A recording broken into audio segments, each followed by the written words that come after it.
जय हिंद प्यारे भाई और बहनों, तो स्वागत है एक नई वीडियो में। तो आज के इस वीडियो में क्लास 10 हिंदी का गोधोली भाग 2 किताब से चैप्टर 9 जो कि अवनियों, उसी का आज के इस वीडियो में ऑब्जेक्टिव क्वेश्चन हम कंप्लीट करेंगे। इस वीडियो में हमें टोटल 30 से 35 क्वेश्चन भी एक क्वेश्चन यहाँ पर लाएंगे, तो वीडियो को अंत तक जरूर देखिएगा। 30 से 35 क्वेश्चन आज के इस वीडियो में हम करेंगे।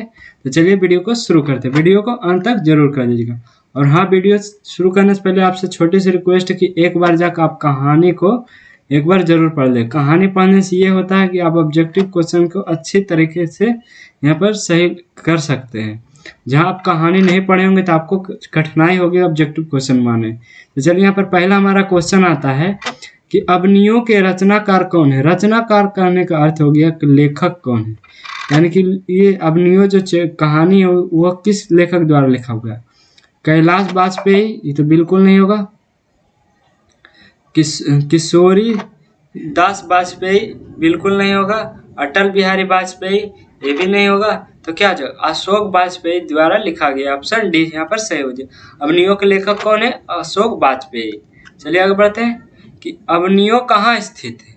जो अवनियों है वो किस देश, यानी कि किस देश में, फ्रांस में, रूस में, या भारत में, या मिस्र में। जो अवनियों है वो यहाँ पर है फ्रांस देश में। कहाँ है? फ्रांस में। चलिए आगे बढ़ते हैं कि अशोक वाजपेयी के पिताजी का क्या नाम था। यानी कि अशोक वाजपेयी के जी का पिता का क्या नाम था? श्याम नंदन वाजपेयी, या रामानंदन वाजपेयी, या परमानंदन वाजपेयी, या देवानंद वाजपेयी। तो क्या था?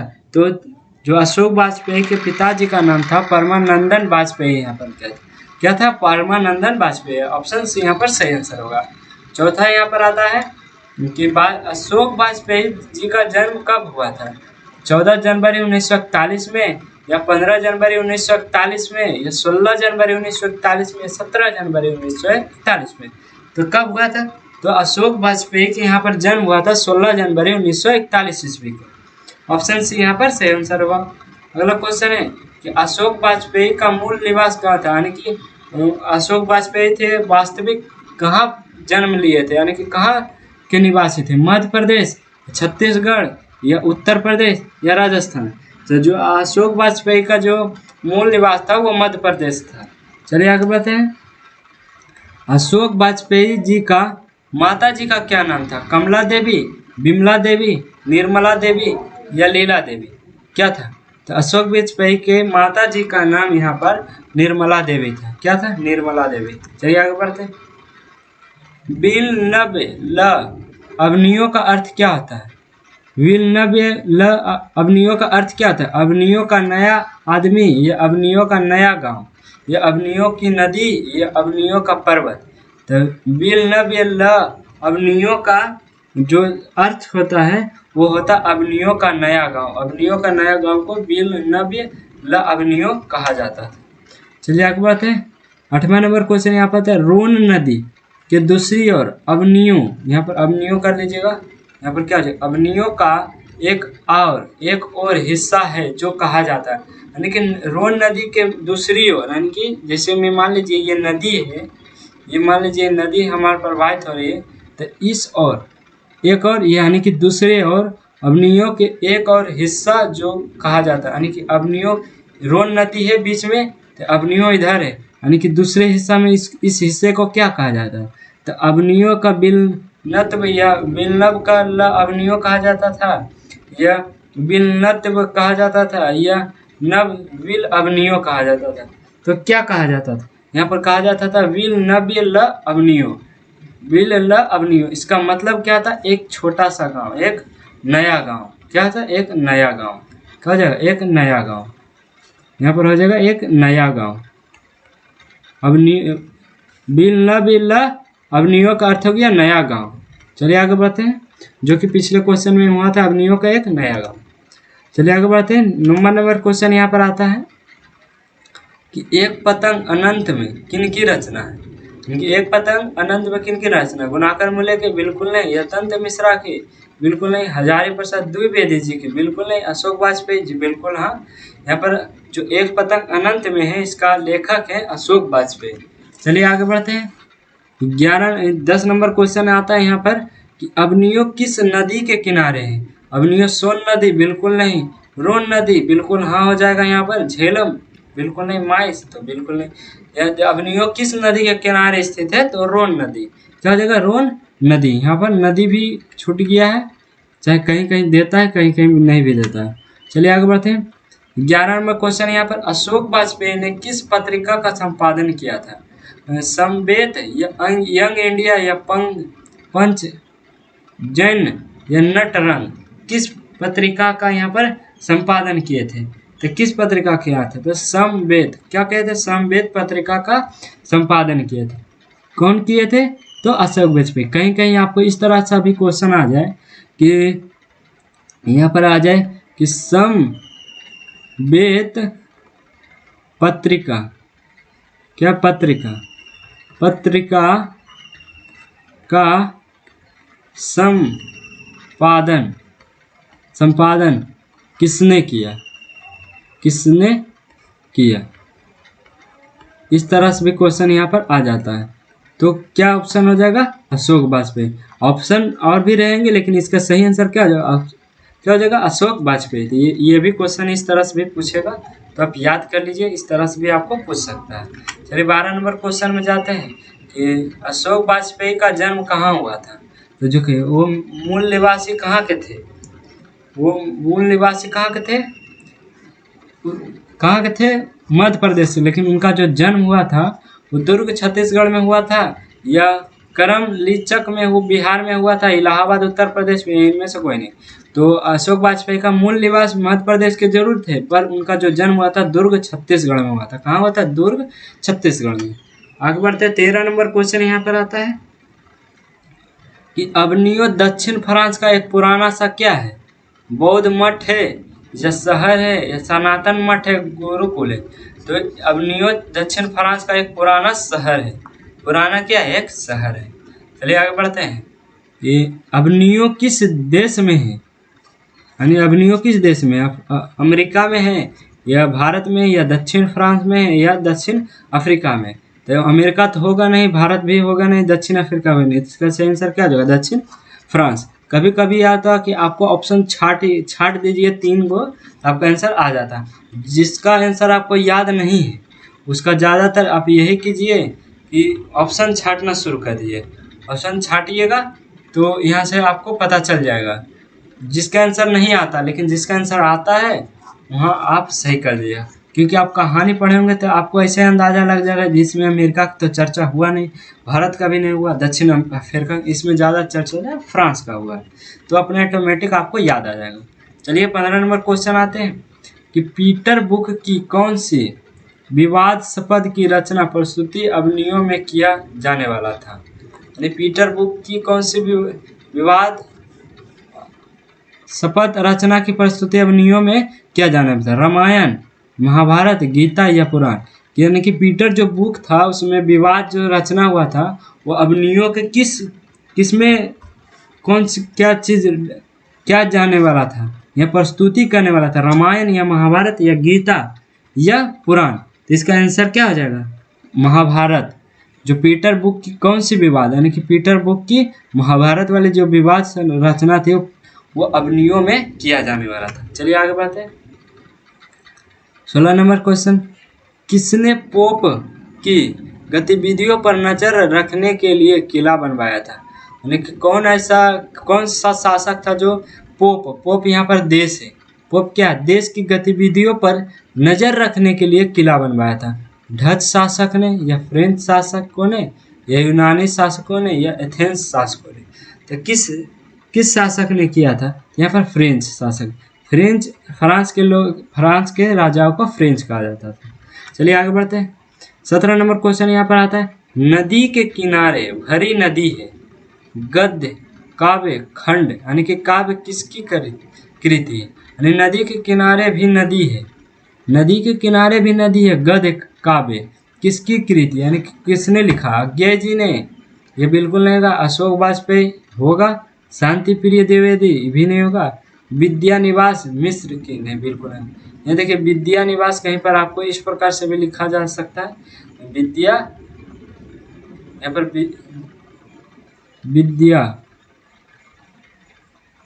पर विद्यानिवास कहीं इस प्रकार से भी लिखा जा सकता है। तो हम आपको बताते हैं, यहाँ पर मीटर नहीं रहा, रुकिए 1 मिनट, बोर्ड थोड़ा प्रॉब्लम दे रहा है। यहाँ पर लिखते हैं विद्या निवास, इस प्रकार से विद्या निवास मिस्र की। चलिए आगे बढ़ते हैं। करथुसियायन संप्रदायन का ईसाई मठ था, कहाँ था? शत्रुंजला में, यल्ला शत्रुगिरि में, यल्ला शत्रुग में, यल्लाल शत्रुला में, कहाँ था? तो यहाँ पर सही ऑप्शन क्या हो जाएगा? ऑप्शन सी यानी कि क्या हो जाएगा? ला शत्रुज में। चलिए आगे बढ़ते हैं।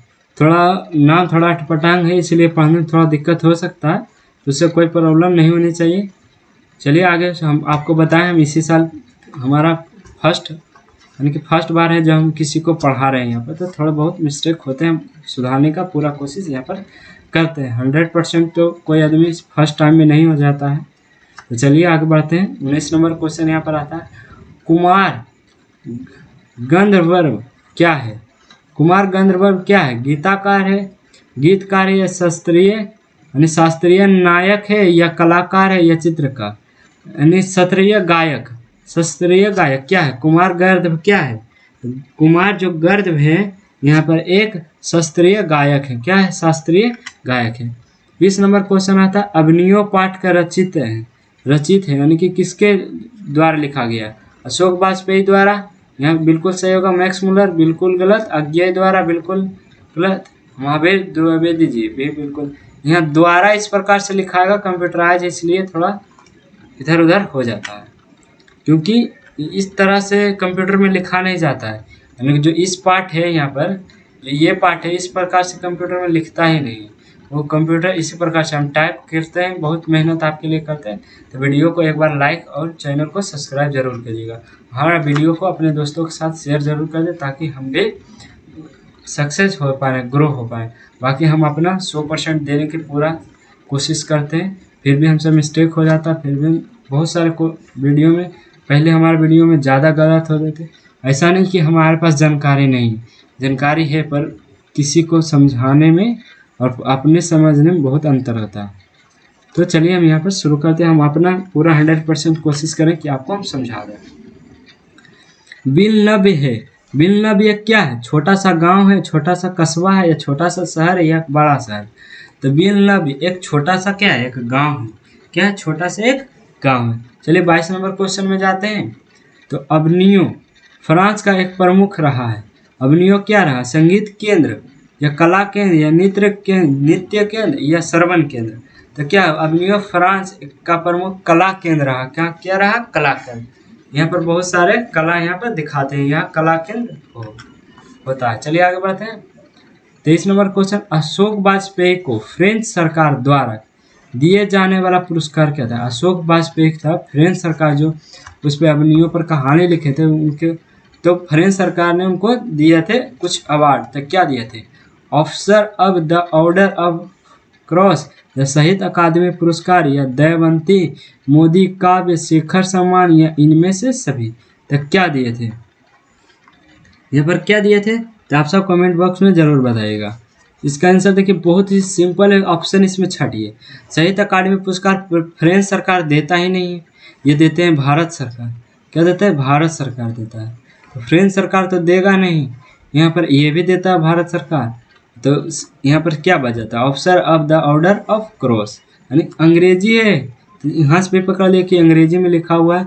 ये हिंदी में शब्द भले लिखा हुआ है, पर इसका उच्चारण अंग्रेजी में। तो देखिए, officer of the order of cross, तो ये सब अंग्रेज का है, यानी कि फ्रेंच। चलिए आगे बढ़ते हैं। 24 नंबर क्वेश्चन, अंद्रे ब्रेता क्या है? अंद्रे ब्रेता क्या है? एक कवि है, या कथाकार है, या रंगकर्मी, या रंग संगीतकार है? क्या है? अंद्रे ब्रेता क्या है? अंद्रे ब्रेता एक यहाँ पर कवि है, यानी कि लेखक है। लेखक नहीं बोल सकते हैं यहाँ पर, कवि मतलब जो कविता लिखता है उसी को कवि बोलते हैं। 25 नंबर आता है यहाँ पर, शहर अब भी संभावना है। शहर अब भी संभावना किसकी कृति है? विमला मित्र की, या उपेंद्र नाथ अशक की, या गिरधर गोपाल की या अशोक वाजपेयी, क्या है था अशोक वाजपेयी, यहाँ पर सही आंसर हो जाएगा। 26 नंबर क्वेश्चन यहाँ पर अशोक वाजपेयी ला शतरूज में कितने दिन तक रहे, यानी कि ला शतरूज नाम है क्या ईसाई का एक मठ है, जहाँ पर अतिथि कोई भी आता है दर्शन के लिए तो यहाँ पर ठहराया जाता है। जैसे हम सब में हमारा जो है अमृतसर में एक मठ होता है गुरुद्वारा, जो घूमने जाते हैं वहाँ पर जितने भी यात्री होते हैं उनको रहने खाने का यहाँ पर मिलता है जगह। उस प्रकार ला शतरूज ईसाई एक मठ है, वहाँ में अशोक वाजपेयी कहाँ रखे, कितने दिन रहे थे 29 दिन या 7 दिन या 1 महीना या 20 दिन। तो कितने दिन रहे थे यहाँ पर 29 दिन रहे थे, 19 दिन। चलिए आगे बढ़ते हैं। अशोक वाजपेयी का 24 अक्टूबर से 10 नवंबर यानी कि जब रहे थे, कहाँ रहे थे तो शतरूज में रहे थे। कब से 24 अक्टूबर से 10 नवंबर 1994 तक कुल कितनी रचनाएं की थी, 5 कविता, 7 खाद्य माने गद्य, यहाँ पर गद्य पढ़ लीजिएगा गद्य, तो 15 कविता या 17 गद्य या 25 कविता या 27 गद्य या 35 कविता या 27 गद्य। यहाँ पर गद्य इस प्रकार से लिखा होगा, कहीं ना कंप्यूटराइज में थोड़ा इधर उधर हो जाता है। तो क्या हो जाएगा, कितने लिखे थे तो 35 कविता और 27 गद्य लिखे थे जब वो शतरूज मठ में यहाँ पर रहे थे। यह मठ का नाम है, क्या है एक मठ का नाम, यहाँ पर हम लिख देते हैं मठ का नाम। किस मठ का नाम है तो ईसाई मठ का, इसका नाम क्या है शतरूज। चलिए आगे बढ़ते हैं।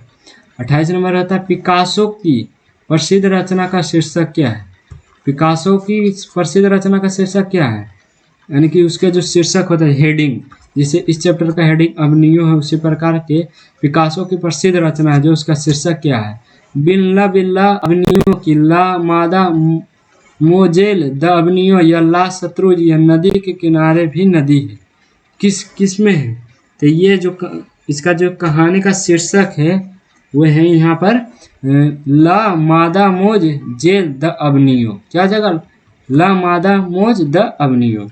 चलिए आगे बात है कि अशोक वाजपेयी की रचनात्मक प्रतिभा कौन है, प्रतीक्षा करते हैं पत्थर या नदी के किनारे भी नदी है, या ए और बी दोनों या इनमें से यहाँ पर कोई नहीं, क्या हो जाएगा तो प्रसिद्ध यानी कि रचनात्मक प्रतिभा कौन है तो दोनों है, प्रतीक्षा करते हैं पत्थर या नदी के किनारे भी नदी, ये दोनों सही है। तो इसका सही आंसर क्या हो जाएगा सी, ए बी और दोनों।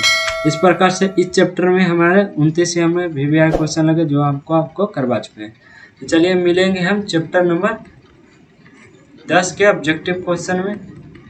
चलिए मिलते हैं नेक्स्ट वीडियो में, जब तक के लिए जय हिंद जय भारत।